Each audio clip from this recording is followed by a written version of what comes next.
Hello students, कैसे आप लोग। नमस्कार, सत श्री अकाल, अस्सलाम वालेकुम। जैसा आप लोग मेरे से कनेक्शन फील करते हैं वैसा चाहे। और welcome to our channel learn with Akanksha. और आप लोगों के अब आ गए हैं एग्जाम लगभग खत्म होने को, है ना। एक्साइटमेंट भी हो रही है यार, चलो अच्छा हमारे पेपर खत्म हो जाएंगे, बोर्ड के प्रेशर खत्म हो जाएगा। मतलब मैथ्स के पेपर से ज्यादा एक्साइटमेंट इस बात की होगी कि अब हमारे पेपर जो है वो खत्म होने वाले है ना।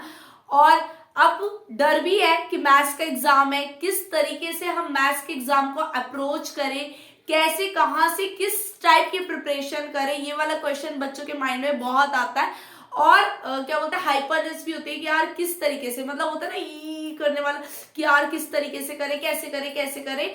और इसके लिए मैं आई हूं आप लोगों को एक स्ट्रैटेजी बताने के लिए कि 10 दिनों में आप किस किस तरीके से तैयारी कर सकते हैं। देखो बच्चा, आप लोग कितनी वीडियो वॉच करना है स्ट्रैटेजी के ऊपर, लेकिन आप लोगों के लिए बेस्ट क्या है ये आप लोगों को बेहतर पता है कि आप लोग किस तरीके से प्रिपरेशन कर सकते हो।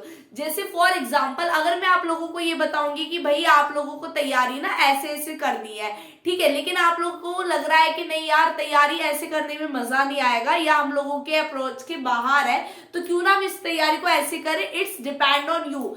तो किसी भी मेथड से आप तैयारी करो, प्रिपरेशन करो या अपने 10 डेज को यूटिलाइज करो।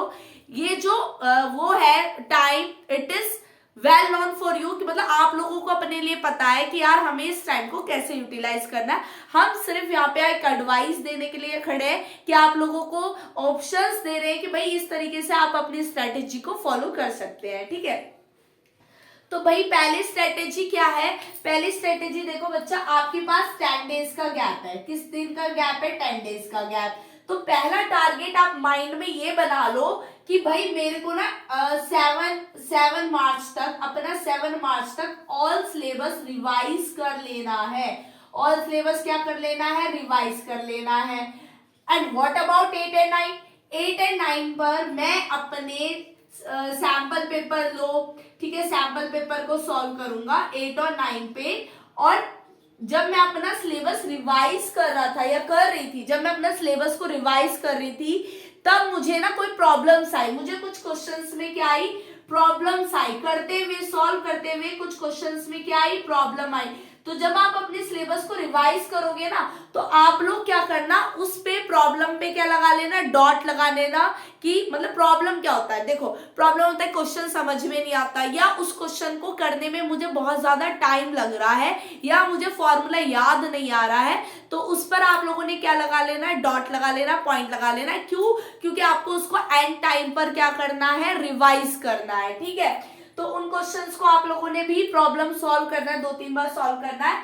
आप अपने प्री बोर्ड वाले पेपर, जो आपका प्री बोर्ड का एग्जाम था, हुए हैं स्कूल में, प्री बोर्ड के एग्जाम हुए हैं, और रेयर ही केसेस में हमारे अच्छे नंबर हम लोग क्या बोलते हैं कर पाते हैं, प्री बोर्ड्स में गेन कर पाते हैं। तो बहुत बच्चों को डिफिकल्टी होती है प्री बोर्ड्स में अपने नंबर गेन, भाई जो पढ़ता है, ठीक है, जो नहीं पढ़े तो उसको तो लास्ट टाइम तक भी कुछ नहीं हो सकता, ठीक है। जो बच्चे पढ़ते हैं लेकिन फिर भी वो अपना अच्छा स्कोर नहीं कर पा रहे, क्या गलती है, क्या कमी है, तो अपने प्री बोर्ड के पेपर्स को जरूर सॉल्व करना, ठीक है। अब देखो यार, आप लोगों के पास तो पेरेंट्स आजकल इतने भी है, वैरायटी ऑफ बुक्स पकड़ा देते हैं बच्चों को। मतलब बच्चों ने कहा चाहे वो पढ़े या ना पढ़े, बच्चे ने कहा मेरे को ये वाली बुक चाहिए, अच्छा ले लो, ले जाओ, ठीक है, पैसे लो और लिया। मेरे को यहाँ ट्यूशन पढ़े, ठीक है, पैसे लो और पढ़े आओ। लेकिन उनको मतलब बच्चों को इतनी क्लैरिटी नहीं है। हम लोगों के टाइम पे था, देखो मोबाइल नहीं था, सोर्सेज नहीं थे, हम लोगों ने कैसे तैयारी करी। तो मैं अपना एक्सपीरियंस बता रही हूँ, और मैंने अपने मैथ्स में किस तरीके से 100 मार्क्स अटेम्प्ट किए थे, ठीक है। मेरे पेपर में सिर्फ 1 नंबर का क्वेश्चन गलत है, and I am definitely sure, ठीक है, मैंने 2.5 घंटे में अपना पेपर फिनिश कर दिया था। इस बात पे भी मैं बहुत श्योर, मतलब 2.5 घंटे में मेरा पेपर हो गया था, ठीक है। अब हम लोगों को क्या, किस तरीके से मैंने अप्रोच किया, तो बच्चा सबसे पहले मैथ में अगर आप लोगों ने अच्छे नंबर लाने हैं ना, मैथ में अच्छे नंबर लाने हैं, जितना हो सकता है ना बाय हैंड प्रैक्टिस करो, जितना हो सकता है उतनी प्रैक्टिस करो, प्रैक्टिस करो, ठीक है। जितना नंबर ऑफ क्वेश्चंस है प्रैक्टिस करो। अब प्रैक्टिस कैसे करें भाई, आपके पास सैंपल पेपर्स होते हैं, PYQ होते हैं, नहीं तो गूगल पे जाओ, गूगल पे पर्टिकुलर जिस भी चैप्टर में आपको दिक्कत है या जिस भी चैप्टर का आप रिवीजन कर रहे हो, तो पर्टिकुलर चैप्टर को टाइप करो, related MCQ, case study, agers and reasons, important, very short, long, सब खुलकर आ जाता है गूगल पे, जाके उन क्वेश्चन को सॉल्व करो, ठीक है। फिर आप लोगों के जो आसपास दोस्त होते हैं जो अलग अलग स्कूल्स में पढ़ रहे होते हैं, उनसे उनके सैंपल, उनके प्री बोर्ड के पेपर मंगवाओ कि यार अपने प्री बोर्ड के पेपर भेज दो, हम उन पेपरों को क्या करेंगे, सॉल्व करेंगे। उससे क्या होगा, क्योंकि देखो उससे क्या होता है कि आता वही है, स्कूल में भी वही पेपर्स बनाए जाते हैं जो आपके बोर्ड में देखने को मिलते हैं। जैसा आपका प्री बोर्ड का पेपर होता है उससे रिलेटेड बोर्ड में भी देखने को मिलता है, ठीक है। तो उन पेपर को सॉल्व करो। एक तो आपको बने बनाए फॉर्मेट मिल जाएंगे, बने बनाए क्वेश्चंस मिल जाएंगे, और अलग अलग टीचरों की अलग अलग अप्रोच होती है क्वेश्चंस को लेकर, तो वो भी आपको देखने का मिल जाएगा। तो अपने फ्रेंड से जो आपके अदर स्कूल्स में पढ़ते हैं उनके प्री बोर्ड पेपर को सॉल्व करो। मतलब 8 और 9 के लिए, 8 और 9 डेट को आप लोगों ने क्या करना है, आप लोगों ने हद से ज्यादा सॉल्विंग करनी है, हद से ज्यादा सॉल्विंग करनी है, अपनी प्रॉब्लम्स पर काम करना है। प्रॉब्लम्स जो भी आपको रिगार्डिंग, जिस भी चैप्टर से रिगार्डिंग आ रही है उन प्रॉब्लम्स पे आपको वर्क करना है, ठीक है। पहला मेथड तो ये हुआ। एंड अब किस तरीके से हम अपने सिलेबस को रिवाइज कर सकते हैं, अब हम इस पर बात करते हैं, ठीक है। देखो सबके अपने अपने, मैंने क्या बोला, सबका अपना अपना तरीका है। कोई बोलेगा कि पहले आप हाई वेटेज के चैप्टर उठा लो, ठीक है, या जिन चैप्टर में आपको डिफिकल्टी है पहले आप उनको उठा लो, बाद में आसान वाले करो, इट्स डिपेंड ऑन यू।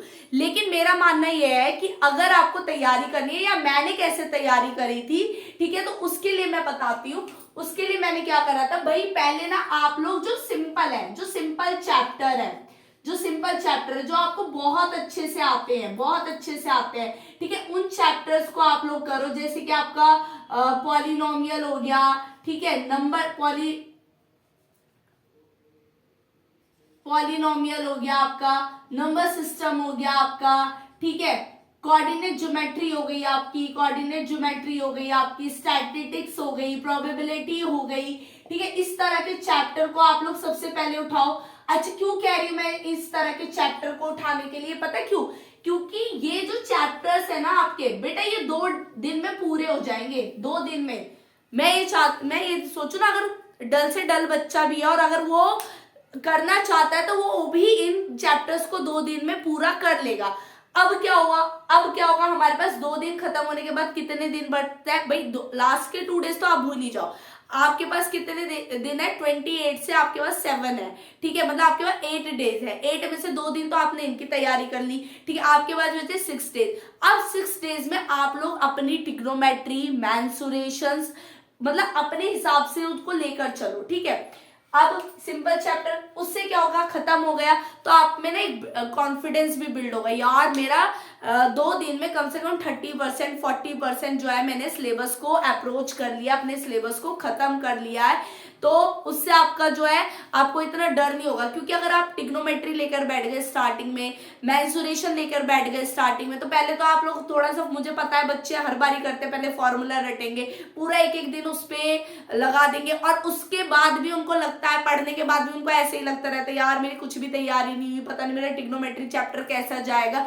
तो इसलिए आप पहले अपने आसान वालों को कर लो, आपके भी मन को खुशी मिलेगी, संतुष्टि मिलेगी, वाह यार हम लोगों ने ना कम से कम अपना 30-40% सिलेबस खत्म कर दिया, हमें ये चैप्टर्स बहुत अच्छे से आते हैं, कोई ही से भी क्वेश्चन एग्जामिनर उठा के देगा, हम मस्त तरीके से फोड़ देंगे पेपर को। तो इसलिए मैं कह रही हूँ कि शुरुआत जो करो ना, थोड़ा सिंपल चैप्टर से करो, और लेकिन टारगेट बना लो कि भाई 2 दिन में खत्म करने ही करने हैं। जो जो आपको आसान लगता है, जो जो आपको बहुत अच्छे से आता है, उनको टारगेट बना लो कि 2 दिन में खत्म करने ही करने हैं, ठीक है। तो ये थी हमारी पहला स्ट्रेटेजी, कैसे हमें अपने गैप को यूटिलाइज करना है। दूसरी स्ट्रेटेजी क्या है वो मैं बताती हूँ। तो देखो बच्चों, ये मैंने यहाँ पे यूनिट वाइज वेटेज लिखी है, ठीक है। आपके जो चैप्टर्स है वो इन यूनिट्स में डिवाइड हो गए।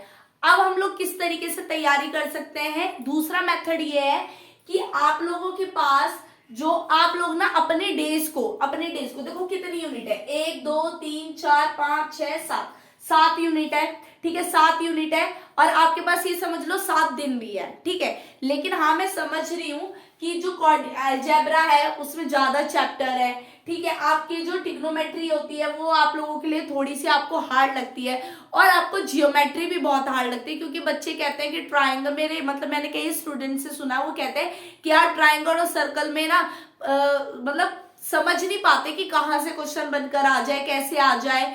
तो इस चीज को रिक्योर करने के लिए क्या करें, सबसे पहले ना आप अपनी अलजेब्रा को जरूर कंप्लीट करो।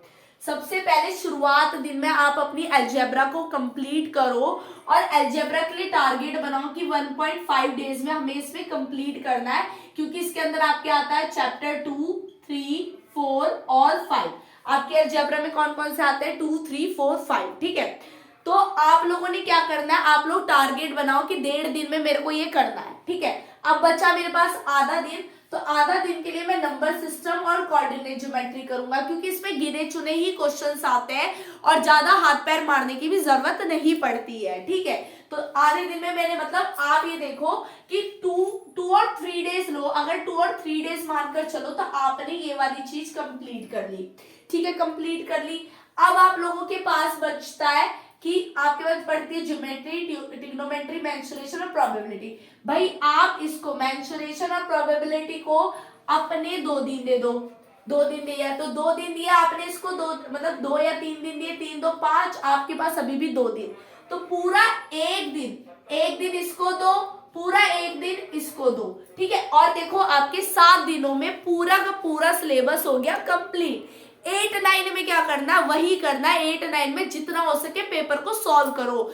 उससे क्या होगा, टाइम वॉच लगा लो, स्टॉप वॉच लगा लो, टाइमर लगाओ और 3 घंटे में पेपर को सॉल्व करो। क्यों करना है पेपर सॉल्व बेटा, इसलिए करना है कि हम ये वाला एक्सक्यूज तो बिल्कुल ही ना लेकर आए, यार मेरा पेपर छूट गया, पेपर बहुत लेंथी था, मेरा पेपर छूट गया। भाई बच्चा अपने माइंड में मान के चलो कि, और माइंड में एक क्या बोलते हैं इंफ्यूजन बना लो कि 2.5 घंटे का पेपर, 3 घंटे का ही, आपको 2.5 घंटे में पेपर को सॉल्व करना है, ठीक है। पेपर छूटने का एक्सक्यूज बिल्कुल नहीं देना है, क्योंकि मैथ्स का पेपर है, सॉल्विंग पोर्शन होता है, तो ऑब्वियस ही बात है अपनी मेहनत को क्या करना पड़ेगा, डबल 2x करना पड़ेगा। सिंगल अकेले मेथड से काम नहीं चलेगा। कहने का मतलब ये है कि आप सोचो ना यार चल ठीक है छुट्टियां है, 10 दिन का गैप है, आज रहने दो, कल और अच्छे से पढ़ेंगे, ये नहीं बेटा, ये 10 ही दिन है बस बोर्ड की तैयारी करने के लिए। जितना हो सकता है ना अपनी जान झोंक दो इसको पूरी करने में, अच्छे से मेहनत करो। पूरे साल जो बच्चा नहीं पढ़ा है ना, प्लीज वो भी 10 दिन में अच्छे से मेहनत कर लो, ठीक है, कि कम से कम आप लोग एक अच्छा स्कोर तो कर ही जाओ, ठीक है। तो क्या बोलता है, मैं यही आप लोगों से कहना चाहती हूँ, मोटिवेट होइए, अपने कॉन्फिडेंस को बिल्ड करिए, जो आपको बेटर लगे, जिस भी तरह की स्ट्रैटेजी आपको बेटर लगे। आप ये चाहते हैं कि मुझे पहले ना हार्ड चैप्टर उठाने चाहिए, बाद में आसान, इट इज ओके, कोई बात नहीं। मेन पोर्शन ये है कि 7-8 दिन में आप लोगों को अपना सिलेबस कंप्लीट करना है। आपको जैसे अच्छा लगे, जैसे आपको सुटेबल हो, जिस भी कंडीशन से, it is better for you. आपको आपसे अच्छा कोई नहीं जानता है, ठीक है। टीचर्स और आपके सीनियर्स, आपके पेरेंट्स जस्ट आपको एडवाइस दे सकते हैं, इसीलिए, और मार्क्स के लिए वो आपको डांट सकते हैं या आपको तैयारी करने के लिए कह सकते हैं, बट ये मार्क्स, ये तैयारी सब ये आपके लिए, ये अच्छे नंबर आएंगे तो भी आपके लिए और बेकार आएंगे तो भी आपके लिए। पेरेंट्स खुश होते हैं और डिसअपॉइंट होते हैं बस, ठीक है, लेकिन मार्क्स हमेशा आपके साथ रहते हैं, ठीक है। तो अपनी तैयारी को अपना 100% दो, मार्क्स की भी मत सोचो, बस अपना 100% दो, ठीक है। 100% दोगे ना तो गारंटेड कह रही हूँ कि मार्क्स जरूर आएंगे। 100% तैयारी में लगाओ, ठीक है। जो भी प्रॉब्लम्स है उस पे मार करो, उन पे ज्यादा से ज्यादा प्रैक्टिस करो, कोई से भी दोनों स्ट्रेटेजी जो आपको बेटर लगे फॉलो करना, और मुझे जरूर बताना कि आप अपनी स्ट्रेटेजी को किस तरीके से कर रहे हैं, अपनी तैयारी को कैसे इनहेंस कर रहे हैं। आई होप आप लोगों के लिए वीडियो काफी यूजफुल हुई होगी, ठीक है। अगर चैनल पे नए हो तो सब्सक्राइब करो, अपने जूनियर्स को भी बताना कि हाँ हम जैसे को भी अप्रोच करें कि हाँ ये क्या बोलते हैं, यूट्यूब पे भी ऐसे छोटे छोटे टीचर्स हैं जो आपको अच्छी एडवाइस देकर चले जाते हैं, ठीक है। कमेंट करके जरूर बताना कि आपने किस तरीके से अपनी तैयारी को बूस्ट करा है। बिल्कुल भी घबराने की बात नहीं है, जितना हो सके मैनुअली बाय हैंड प्रैक्टिस करना, ठीक है। पेपर पेन बहुत जरूरी है मैथ्स के पेपर के लिए, तो जितना हो सकता है उतना बाय हैंड प्रैक्टिस करना और अच्छे से मेहनत करना। मुझे आप लोगों पे पूरा यकीन है बच्चा कि आप लोग इन 10 दिनों में इस तरह की तैयारी करोगे कि जिस दिन आप एग्जाम पेपर में बैठोगे फोड़ ही आओगे पेपर को, ठीक है। आप लोगों को किसी भी लीकर और किसी भी सेटर, किसी भी टीचर के पेपर पास करने की जरूरत नहीं है। यू आर अ गुड, बहुत अच्छे बच्चे हो, आप लोगों ने बहुत अच्छे से मेहनत करेंगे 10 दिन में और आप लोग अपने दम पर एक बेटर स्कोर कर आए होगे, आई नो इट। जब तक अपना ध्यान रखो, अच्छे से तैयारी करो, बाय बाय।